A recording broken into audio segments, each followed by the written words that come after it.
হৃদয়ের সাথে সংসার করা সম্ভব না। অনেক জ্ঞান বাড়ছে না। হ্যালো বন্ধুরা, আসসালামু আলাইকুম। আশা করি আপনারা প্রত্যেকে সবাই অনেক বেশি ভালো আছেন। বন্ধুগণ, কথায় আছে যেমন কর্ম তেমন ফল, আর ধর্মের কল বাতাসে নড়ে। আর তেমনটাই হয়েছে ডেইজি এবং তার মায়ের সাথে। ডেইজি এবং তার মা খুবই লোভী, লোভের বশবর্তী হয়ে তারা অন্ধ হয়ে গিয়েছিল। তাই তারা মোতালিবের ভালো দিক এবং হৃদয়ের খারাপ দিক দেখতে পায়নি। মোতালিবকে অপমান করে হৃদয়কে বিয়ে করেছে ডেইজি, এবং সেই পাপের শাস্তি পাচ্ছে ডেইজি এবং তার মা। আল্লাহ যা করে ভালোর জন্যই করে, আর তেমনটাই হয়েছে মোতালিবের সাথে। ডেইজি মেয়েটি অন্তত লোভী ছিল।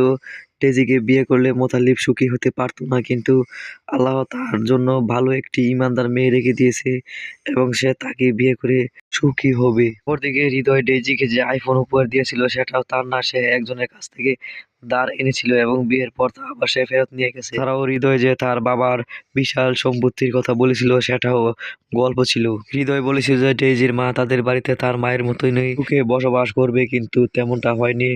তার উল্টোটা হয়েছে। ডেইজির মাকে চাকরানির মতন খাটাচ্ছে ডেইজির শাশুড়ি, এবং থাকতে দিয়েছে চাকর বাকরদের ঘরে। এমনকি হৃদয় ছেলেটাও ভালো না, সে নেশাবানি করে এবং বন্ধুদের সাথে সবসময় আড্ডা দিয়ে বেড়ায়।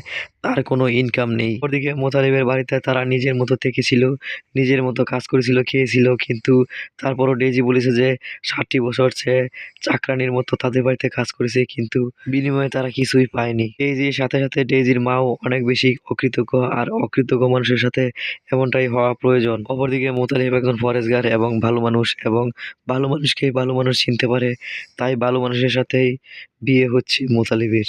তো বন্ধুগণ, আর বেশি দেরি করবো না, অবশেষে আপনাদেরকে জানিয়ে দিচ্ছি কবে আসতে চলেছে অকৃতজ্ঞ আপনজন এই নাটকের 3 নম্বর পর্বটি। কিন্তু তার পূর্বে আপনাদের কাছে ছোট্ট একটি রিকোয়েস্ট, আপনারা যদি আমাদের চ্যানেলে নতুন দর্শক হয়ে থাকেন তাহলে অবশ্যই আমাদের চ্যানেলটিকে সাবস্ক্রাইব করবেন, কারণ আমরা প্রতিনিয়ত এই সকল নাটকের আপডেট আপনাদের মাঝে নিয়ে আসি।